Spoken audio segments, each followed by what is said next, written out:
Hello, I'm Larry Kinsler from Light of the Word. I have a YouTube channel, and from time to time I will do a video. Sometimes it's a 30 minutes, sometimes it's an hour, but tonight's is going to be rather short, this study.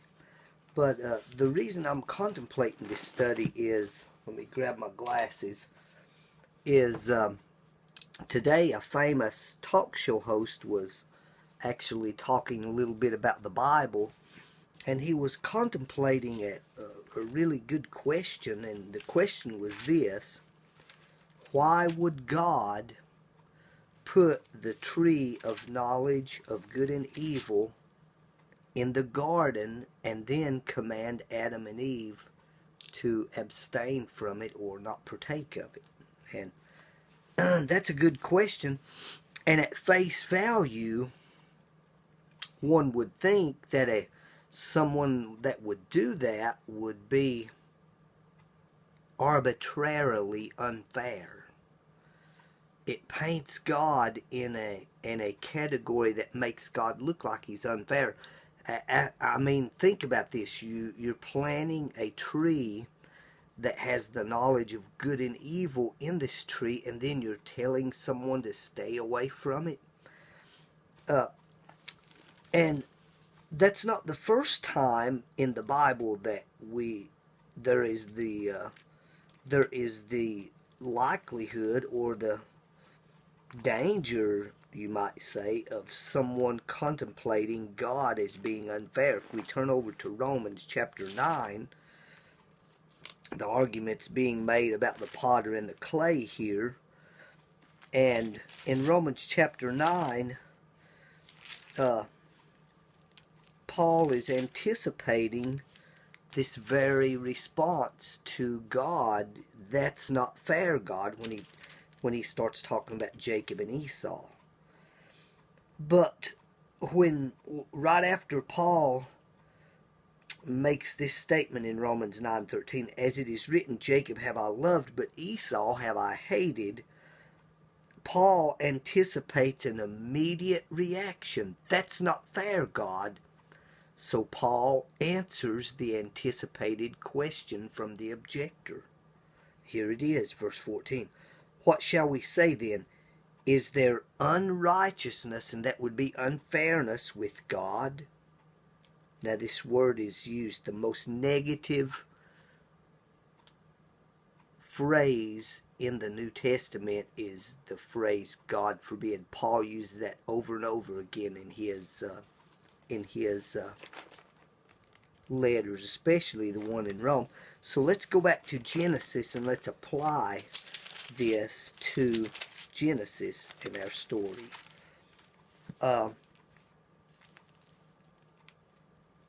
Now, if we stop there with God making the tree of knowledge of good and evil and then commanding Adam and Eve to not partake of it, if we stop there, then I can see how there's a very high likelihood of someone coming away from that and thinking that's not fair, God. And that's probably what this famous radio talk show host did. He stopped at the story. But if you really think about it, think about what God has already done for Adam and Eve. He created the garden, the beautiful, perpetually beautiful garden, and perpetually it could have lasted forever if Adam and Eve had not sinned. He even allowed Adam to name all the animals. So Adam and Eve did not have to partake of the tree of knowledge and good of knowledge of good and evil to attain or acquire knowledge. Adam already had great and vast knowledge. He had knowledge in horticulture, agriculture, herbiculture. He was the caretaker of the garden. He was very knowledgeable about animals. He named the animals. So the issue is not God depriving Adam and Eve of something. God gave them every blessing that anyone could ever imagine in the Garden of Eden. They were in perpetual bliss. So let's think of it that way. God, when we look at the total picture, is much like a parent that gives your teenager an electronic device. You'll give them this device that has such great potential of blessing and further enabling their life, making it more easy, more knowledge coming into their life. But the one rule that you make with the device as you give it to them is, I want it turned off by 10 p.m. Now, the teenager may react, that's not fair, Mom, Dad. But when you consider all the potential blessings that comes with that, it's not unfair at all. So, here's the question. When God planted that tree in the Garden of Eden, and then he commanded Adam and Eve to not partake of it, was that a righteous thing to do on God's part? According to Paul, there is no unrighteousness with God. So yes, that was a just thing for God to do, a righteous thing for God to do, and it was the right thing, because God does not do anything that's unjust, unfair, or not right. He is the holy God, so he does not do things that are not right. So it was right, it was just for God to put that tree there. If you read your Bible, you will find this just, holy God doing many things in the Bible that from our human perspective would make us cry out, that doesn't sound fair. All you have to do is read the story of God commanding Joshua to go and basically kill everything in certain cities that would include humans and animals. Of course, we know Joshua didn't do that. But from our perspective, sometimes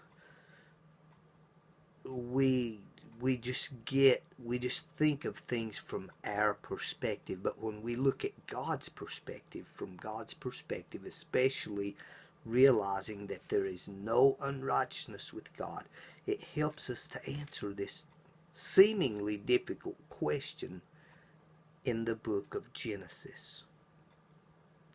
Now, we know that God planted that tree there. We know that it was a temptation for Adam and Eve. If it was not a temptation, God would not have commanded them to not partake of it. Of course, Eve gave in to the temptation, and then Adam gave in. And as a result of that, man fell. So, God was holy, just, and righteous throughout all of it. Throughout the planting of the tree, throughout the temptation of Adam and Eve, and throughout the penalty that came as a result of disobeying God's commandment. The objector might say, well, if God had not planted it there, they would have not have been tempted, and man would not have fallen. So, God, it's your fault that man fell. You shouldn't have put that temptation there. Well, that's the same argument could be made from the teenager to the parents. Well, if you hadn't given me that phone, I wouldn't have left it on after 10 p.m. It's your fault, Mommy and Daddy, because you gave the phone to me, and you knew I would be tempted to leave it on. No, that excuse would not hold up with parents, and it doesn't hold up with God. God is always right. So if you've ever pondered that question, I hope that helped answer it for you, about the tree of knowledge of good and evil in the Garden of Eden. God is sovereign. His will be done.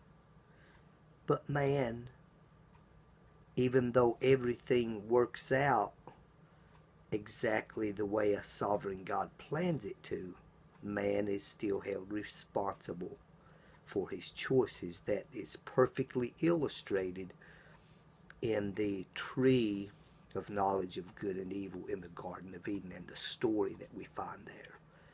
So if we just expand our study and get out of man's realm only and we enter into God's realm, we will understand these difficult questions more easily if we just do that.